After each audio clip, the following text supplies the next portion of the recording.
Kau macam serabut ke? Tak, aku serabut sebab gaduh dengan awet aku. Lepas tu kita orang break semalam. Oh, apa cerita tu? Borak lah sikit. Awet aku keluar dengan ni, budak kelas aku, Aiman. Ya, Aiman? Ni ha. Tengok ni, dia keluar dengan awet aku tu. Aiman ni bukan budak baik ke kat kelas? Koji. Okey, macam ni lah. Aku ada idea. Apa kata aku kenalkan kau dengan seorang? Okey lah macam tu. Kalau kau bawa aku jumpa dia esok lah. Sebab aku pun baru lepas putus ni.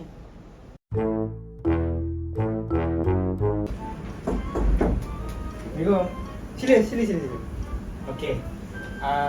Aku kenalkan kan. Ini Koji. Okey, Koji, ni Irfan. Okey. Oh, inilah member Faris yang Faris cakap semalam tu. Tak apalah, lelaki pun lelaki lah. Okey. Guys, korang borak dulu. Aku ada hal jap. Aku nak pergi kelas, okey? Borak dulu Okey. Jangan nakal lah.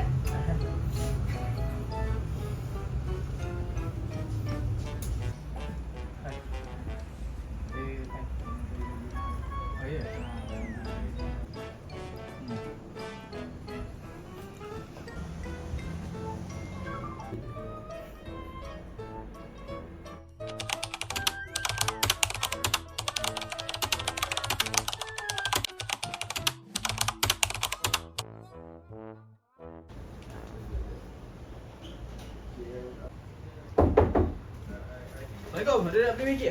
Allah.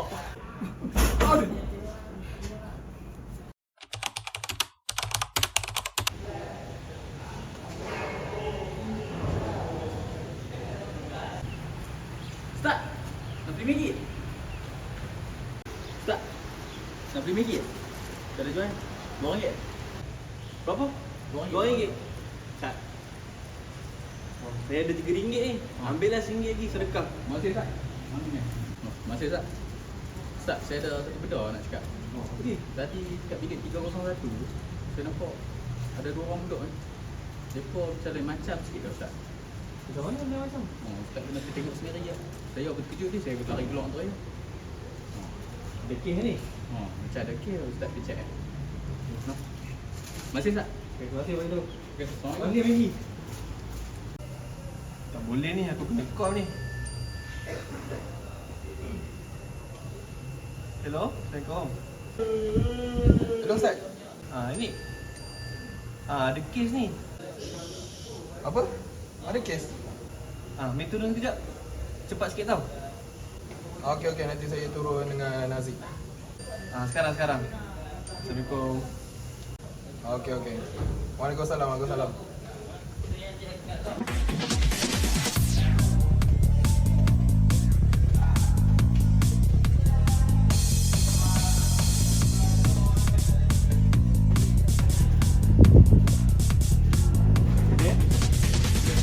Kau rasa kita kantor tak?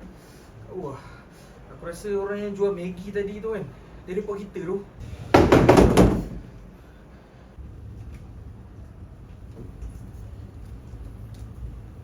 Astaghfirullahaladzim. Korang lah yang aku terima report tadi. Apa benda lah korang buat ni? Apa yang kamu buat ni? Kamu tahu tak, buatan kamu ni boleh dikategorikan sebagai homoseksual. Ini adalah haram hukumnya. Saya nak tanya kamu tahu tak homoseksual ni apa? Homoseksual ini adalah hubungan sejenis antara lelaki dan lelaki ataupun perempuan dan perempuan. Homoseksual ini boleh dikategorikan dalam golongan LGBT, iaitu lesbian, gay, bisexual dan transgender. Korang tahu tak kesan apa korang buat ni? Benda ni boleh mendatangkan penyakit. Tahu tak penyakit apa? HIV. Korang ingat senang ke nak sembuhkan HIV tu? Lagi satu, korang ni, benda-benda korang yang korang buat ni boleh merosakkan sentimen masyarakat. Tahu tak? Korang tak malu ke kat mak bapak korang kalau mak bapak korang tahu? Lagi satu, tolonglah ingat benda ni. Rasulullah akan laknat golongan LGBT semua ni. Tolonglah. Okey, macam ni lah. Saya masuk ni, kami semua masuk ni, tujuan kami bukan nak marah. Tapi kalau boleh, saya nak tahulah kenapa je kamu buat macam ni? Ada sebab-sebab tertentu ke? kamu saya nak cuba ke macam mana ya?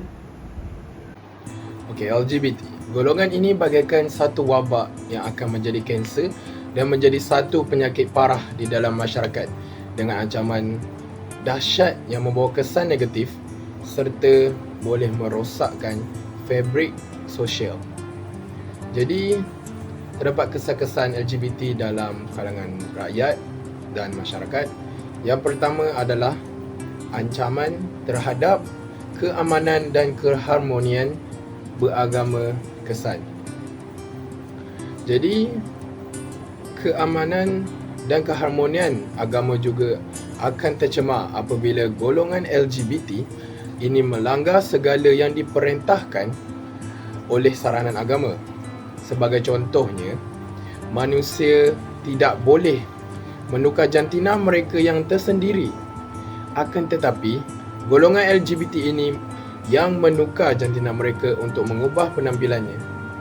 Ini sudah menunjukkan bahawa golongan LGBT ini telah mencemarkan agama dengan melanggar segala yang diperintahkan di dalam agamanya tersendiri.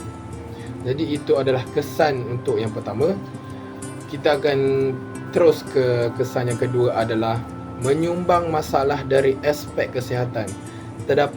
Terdapat masalah yang akan menyumbang kepada golongan LGBT.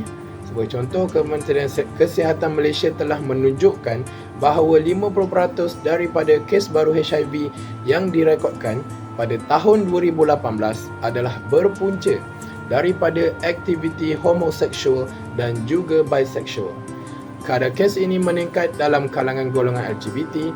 Ini semakin mendadak naik setiap tahun. Tidak mustahil untuk kes ini meningkat dari tahun ke tahun sekiranya golongan LGBT ini semakin mendapat tempat di Malaysia.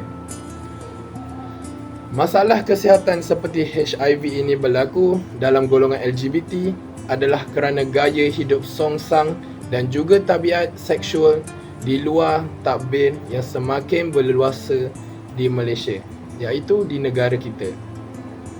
Jadi, untuk kesan yang terakhir adalah akan meruntuhkan asas tamadun dan institusi kekeluargaan. Apakah itu?